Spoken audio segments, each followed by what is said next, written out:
Hi friends, అందరికీ జై శ్రీరామ్.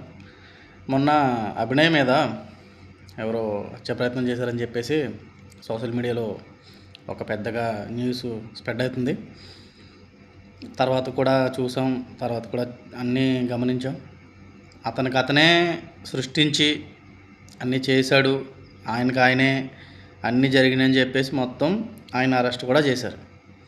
కానీ ఒకటి, నేను ఒక హిందూగా కాదు, ఒక క్రిస్టియన్గా కాదు, ఒక ముస్లింగా కాదు, ఒక మనిషిగా అడుగుతున్నాను. ఎందుకంటే ఇప్పుడు మత కలహాలు రేపడానికి ఇలాంటి వాళ్ళే కదా మెయిన్. అవునా కదా? ఇలాంటి వాళ్ళే కదా.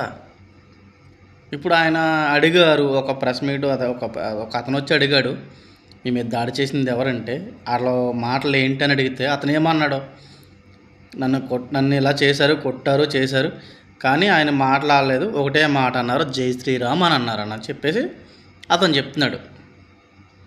ఓకే, తర్వాత ఏం జరిగింది?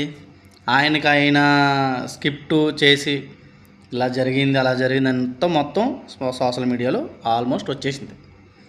బట్ హిందువుల మీద ఇటువంటి పాస్టర్లు, డబ్బుల కోసం గడ్డి తినే పాస్టర్లు, నేను చెప్పట్లేదు, డబ్బు కోసం గడ్డి తినే పాస్టర్లు, ఆయన పని అదే ఆయన చేసుకుంటున్నాడు, ఎవరు ఆయన ఏమీ డిస్టర్బ్ చేయలేదు. అటువంటిది ఆయనకి ఎందుకు వచ్చింది ఇదంతా? అంటే దేనికోసం?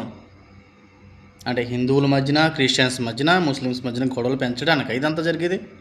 ఇప్పుడు దీనికి సమాధానం పోలీసుల దగ్గరే ఉంది. మ్యాక్సిమం వాళ్ళు ఏం చేస్తారో చూద్దాం.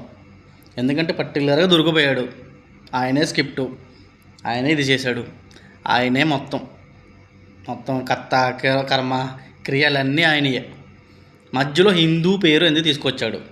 దానికి మాత్రం సమాధానం ఖచ్చితంగా ఆయనే చెప్పాలి. సరేనా?